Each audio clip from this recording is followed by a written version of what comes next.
എൻ്റെ പേര് കാതറിൻ. ഞാൻ തൃശ്ശൂരിൽ നിന്ന് വരുന്നു. അമ്മയുടെ പ്രത്യക്ഷീകരണത്തിന് മധ്യസ്ഥം വഹിക്കാൻ എന്നെ സഹായിച്ചതിന് മാതാവേ നന്ദി. ഞാൻ കുറേ നാളായി ഒരു ജോബിന് വേണ്ടിയിട്ട് പരിശ്രമിക്കുന്നു. പക്ഷേ എനിക്ക് ഒരു ജോബിന് ഒരു ജോബ് ഓഫർ എനിക്കൊന്നും വരുന്നുണ്ടായിരുന്നില്ല. കുറേ അപ്ലൈ ചെയ്തു, ട്രൈ ചെയ്തു, പക്ഷേ ഒരു റെസ്പോൺസ് എനിക്ക് വരുന്നുണ്ടായിരുന്നില്ല. അപ്പോൾ ഭയങ്കര വിഷമത്തിലാണ് ഞാൻ ഇവിടെ വന്ന് ഉടമ്പടി എടുത്തത്. ഞാൻ ഉടമ്പടി എടുത്തത് 2022 മാർച്ച് 20 അതിനുശേഷം തൊട്ട് എനിക്ക് ജോബ് ഓഫേഴ്സ് വരാൻ തുടങ്ങി. പക്ഷേ എനിക്ക് ആപ്റ്റിറ്റ്യൂഡ് ടെസ്റ്റ് ഒന്നും പാസ്സാവാൻ പറ്റുന്നുണ്ടായിരുന്നില്ല. പിന്നീട് ഒരു കമ്പനിയിൽ എനിക്ക് ആപ്റ്റിറ്റ്യൂഡ് പാസ്സാവാൻ പറ്റി.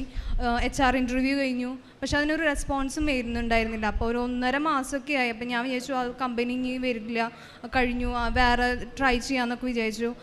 പിന്നെ ഇവിടുത്തെ സാക്ഷ്യങ്ങളും അത്ഭുതങ്ങളൊക്കെ ഞാനിങ്ങനെ യൂട്യൂബ് ചാനൽ കാണാറുണ്ട്. അപ്പോൾ പുലർച്ചെ എല്ലാവരും പ്രാർത്ഥിക്കുന്നു, അവർക്ക് അനുഗ്രഹങ്ങൾ വേഗം ലഭിക്കുന്നു എന്നൊക്കെ കേട്ടു. അപ്പോൾ ഞാനും എൻ്റെ ഉറക്കം കളഞ്ഞ് ഞാനും ഒരു 3 മണി 4 മണിയുടെ ഉള്ളിലൊക്കെ പുലർച്ചെ എന്നും എനിക്കും പ്രാർത്ഥിക്കുകയൊക്കെ ചെയ്തിരുന്നു. അപ്പോൾ ഞാൻ ആദ്യത്തെ ദിവസം ഞാൻ 3 മണിക്ക് എനിക്കുമ്പോഴേക്കും അന്ന് എനിക്ക് പെട്ടെന്ന് ഡയറക്റ്റ് കോൾ വന്നു, ഇൻ്റർവ്യൂ ഷെഡ്യൂൾ ചെയ്തിട്ടുണ്ട്, ഈ വീക്കിൽ തന്നെ നിങ്ങൾക്ക് ഒരു ടെക്നിക്കൽ ഇൻ്റർവ്യൂ ഉണ്ടാവും എന്നൊക്കെ പറഞ്ഞിട്ട്. അപ്പോൾ തന്നെ എനിക്ക് ഭയങ്കര സന്തോഷമായി. ടെക്നിക്കൽ ഇൻ്റർവ്യൂവിൻ്റെ ടൈമിൽ ഇങ്ങനെ നേർച്ച വസ്തുക്കൾ ഉപയോഗിക്കുകയും അതുപോലെ തന്നെ കാശിരൂപം യൂസ് ചെയ്യുകയും ചെയ്തു.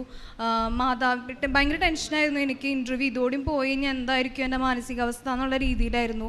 പക്ഷെ ഞാൻ മാതാവിൻ്റെ രൂപം കയ്യിൽ പിടിച്ചിട്ടാണ് ഞാൻ ഇൻ്റർവ്യൂ അറ്റൻഡ് ചെയ്തു. ഇന്നലെയാണെങ്കിൽ ജോബ് ഓഫർ വന്നത്. ഞാൻ ഇന്ന് തന്നെ സാക്ഷ്യം പറയാൻ വന്നു. യേശുവേ നന്ദി, യേശുവേ സ്തോത്രം. രണ്ടാമത്തെ കാര്യം എന്ന് പറയണത്, എൻ്റെ ഭയങ്കര കല്യാണം കഴിഞ്ഞിട്ടുള്ള 4 മാസം ആവാനായി.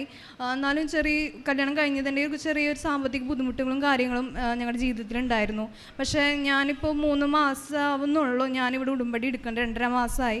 അപ്പോൾ ഞാൻ ഓരോ പ്രാവശ്യം ഇവിടെ വരുമ്പോഴും ഏട്ടൻ്റെ ബിസിനസ് നന്നായി പുരോഗമിക്കുകയും, കാർ ബിസിനസ്സാണ്. അപ്പോൾ കാറുകളൊക്കെ പെട്ടെന്ന് പോകും. ഞങ്ങളിവിടെ വന്ന് ഉടമ്പടി പ്രാർത്ഥിക്കാൻ പോവുക, അപ്പോഴേക്കും എന്തെങ്കിലുമൊക്കെ ഒരു നല്ല കാര്യങ്ങളും അത്ഭുതങ്ങളും കാര്യങ്ങളൊക്കെ ഉണ്ടാവുക.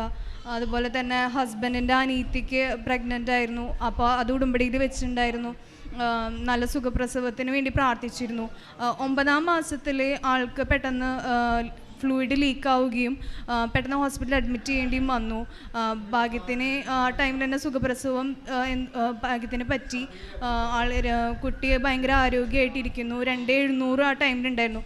ഒരു പക്ഷേ അത് 10-ാം മാസത്തിലേക്ക് ആയിരുന്നെങ്കിൽ ഒരു സുഖപ്രസവം ഉണ്ടായിരുന്നു. അപ്പോൾ മാതാവിൻ്റെ ആ ഒരു ഉടമ്പടിയിൽ വെച്ചുകൊണ്ടാവാൻ തോന്നുന്നു 9-ാം മാസത്തിൽ പെട്ടെന്ന് ലീക്കേജ് ആയെങ്കിലും സുഖപ്രസവം നൽകി അനുഗ്രഹിച്ചു.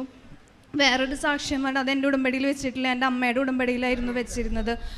പപ്പയ്ക്ക് വെരിക്കോസ് വെയിൻ ഉണ്ടായിരുന്നു. അപ്പോൾ ഒരു 5-6 വർഷങ്ങളോളമായി പപ്പ ബിസിനസ് ചെയ്യുന്നുകൊണ്ടിരിക്കണം. അപ്പോൾ പപ്പയുടെ കാലുമുക്കൊക്കെ ഭയങ്കര ഷെയ്ഡ് കാണുമ്പോൾ തന്നെ നമുക്ക് ഭയങ്കര വിഷമമാവും.